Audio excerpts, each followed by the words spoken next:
মাগো, আমি আরো একবার ছোট হতে চাই। তোমার কোলে মাথা রেখে নীরবে আরেকটুখানি ঘুমাতে চাই। স্বার্থপর এই সমাজে সকলের আসল মুখোশ দেখতে দেখতে আজ আমি বড্ড ক্লান্ত। জানো মা, এই স্বার্থপর সমাজে একজন আরেকজনকে ঠকাইতে ব্যস্ত মা। তাই তো বড় হওয়ার পর বুঝতে পেরেছি কেউ কারো না।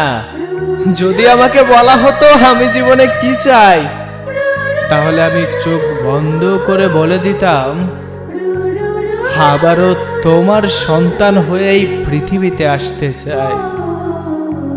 আবার সেই ফেলে আসা স্মৃতি আর অতীতগুলো আমি আবার একটু শৈশব থেকে অনুভব করতে চাই।